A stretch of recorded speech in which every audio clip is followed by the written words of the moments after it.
Monsieur le Président. C'est à notre tour de nous féliciter d'arriver à cette délibération qui vient marquer maintenant fortement la politique que nous menons pour l'eau dans l'agglomération. Cette politique sociale a du sens. Je tiens à dire qu'elle a fait l'objet d'un travail minutieux, je crois que c'est le terme que l'on peut utiliser, d'abord pour voir ce qu'il était possible de faire, en prenant d'abord langue avec les différents opérateurs dans les grandes villes françaises, pour faire un point sur tous les dispositifs existants actuellement dans des villes de toutes les couleurs politiques. Je rappelle que la dernière grande ville qui a remunicipalisé son eau et qui travaille actuellement sur un dispositif social, c'est Nice. Donc voilà, il y a quand même un vrai travail qui est mené sur cette question-là et qui est partagé en général sur tous les bancs politiques.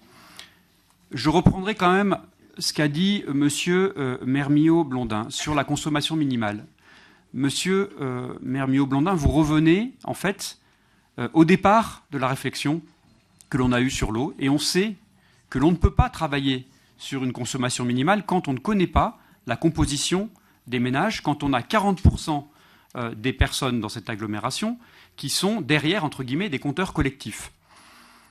Donc on peut très bien avoir une position, j'ai envie de dire, dogmatique, mais dans les faits, et les personnes de votre groupe qui ont travaillé avec nous dans ce groupe l'ont bien constaté, il y a eu une étude qui a été menée, il n'est pas possible, et c'est vrai que nous espérions, nous aussi, au départ, pouvoir travailler sur cette notion-là, ça a été redit, on avait même travaillé sur cette idée d'avoir les premiers mètres cubes gratuits.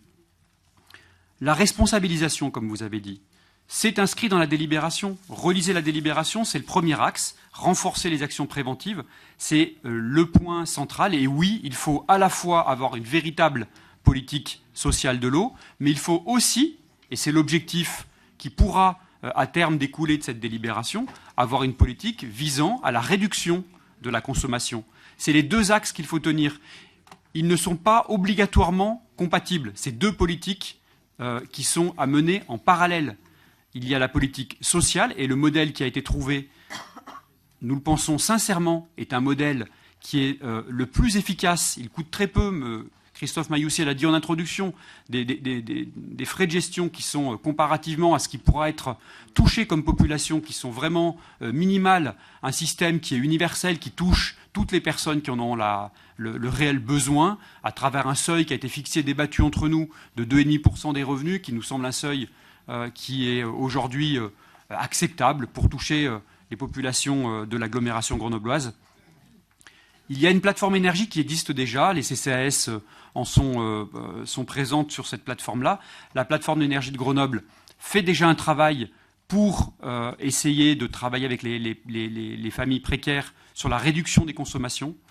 La délibération fait référence à ce qui existe pour renforcer, et donc il nous semble que tous les éléments sont inscrits dans cette délibération pour déjà démarrer avec la CAF sur cette allocation telle qu'elle est prévue dans la délibération, et ensuite pour renforcer le dispositif visant, parce que c'est un objectif qu'en tant qu'écologiste on porte évidemment fortement, un objectif de réduction des consommations dans les ménages, et notamment dans les ménages les plus précaires qui sont impactés par la facture d'eau.